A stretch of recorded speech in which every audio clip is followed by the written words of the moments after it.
Yes students, let's come to the fifth question and mark in your book question number 3, 4 and 5. Third, fourth and fifth question of exercise 2.4 is very important. Fifth question, listen carefully and try to understand. It's given to you a cubic polynomial.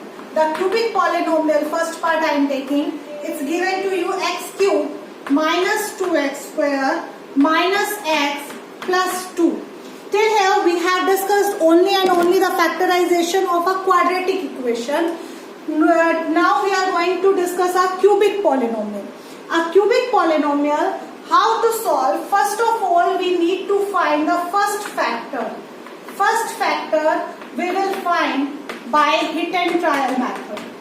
This is the first step for this question. Hit and trial method. How to do it? It means we need to find any number at the place of x which will make this polynomial equal to 0. If it will be equal to 0, then obviously that number will be the factor of this polynomial. So let's try. Let x is equal to 1. If we put at the place of x 1 here, so it will be p1 1 cube minus 2 into 1 square minus 1 plus 2. It becomes 1 minus 2 minus 1 plus 2. What do you think? 1 minus 1 is 0. Minus 2 plus 2 is 0. So we have just only tried by 1. If you are not getting it by 1, then you can try minus 1 also. In the same way you can try 2 also. But I want to tell you one thing. This is by the factor theorem. What the factor theorem says, whichever is your last constant number here.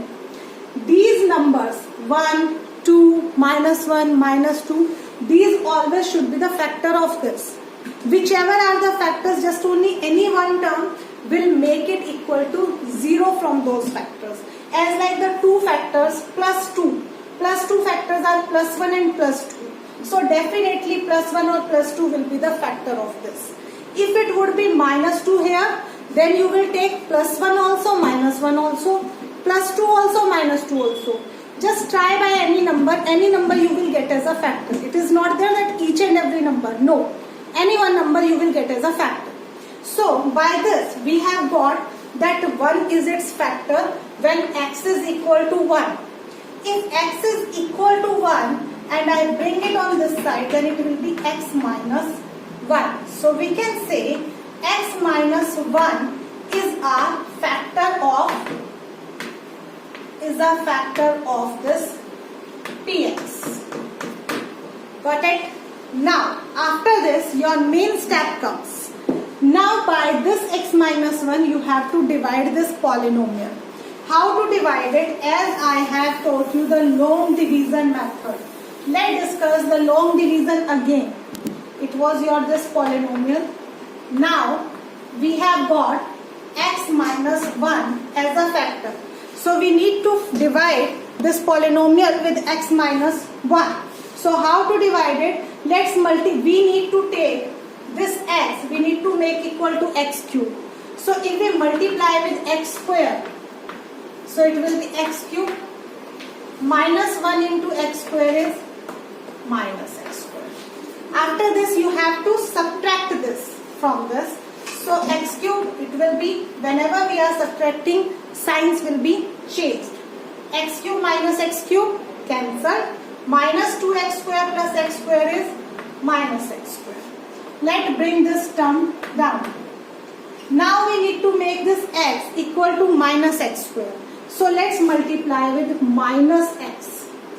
Minus x, so minus x into x is minus x square. Minus 1 into minus x is plus x. Signs will be changed. This will be cancelled. Minus x square plus x square and minus x is minus 2x. Bring this 2 down. Now we need to make it minus 2x. So let's multiply with minus 2. So minus 2 into x is minus 2x. Minus 2 into minus 1 is plus 2. Let's change the signs. We have got the remainder 0. and definitely you will get it equal to 0, because I have already told that x minus 1 is factor. If it is a factor of this, then definitely the remainder will be equal to 0. Now the third step comes. So now as we have got the remainder 0, we have to come to our quotient now. This is our third step. What is our quotient now? X square minus x minus 2. You have to find the factors of this quotient. Let's solve. Our quotient we got x square minus x minus 2. Now we need to solve it by again splitting the middle term. We can find the factors of this x square minus 2x plus x minus 2. Because minus 2x plus x is minus x, and minus 2 into 1 is minus 2. Now we can take x common, x minus 2. We can take plus 1 common, x minus 2. X minus 2 is common now from this and this. What is left here? X plus 1. So what was our first factor? Our first factor was x minus 1, and now we have got these two more factors. So we have got all these three factors of the cubic polynomial. As whatever the degree is there, that many always the factors we have of the polynomial. If your degree is 2 of the polynomial, then you will get 2 factors. As like for the quadratic equation, we are always getting 2 factors. If your degree is 3, it means in the cubic polynomial, you will always get 3 factors. I am repeating, the first step was there, hit and trial. You have to find one factor by hit and trial method. Second step, whichever the factor you will get here, you have to divide the polynomial. Divide the polynomial by that factor, by first factor. Got it? And the third step, whichever the quotient comes, quotient factorization. If you factorize that quotient, then you will get the rest 2 factors. So by this method we will get all 3 factors of the cubic polynomial.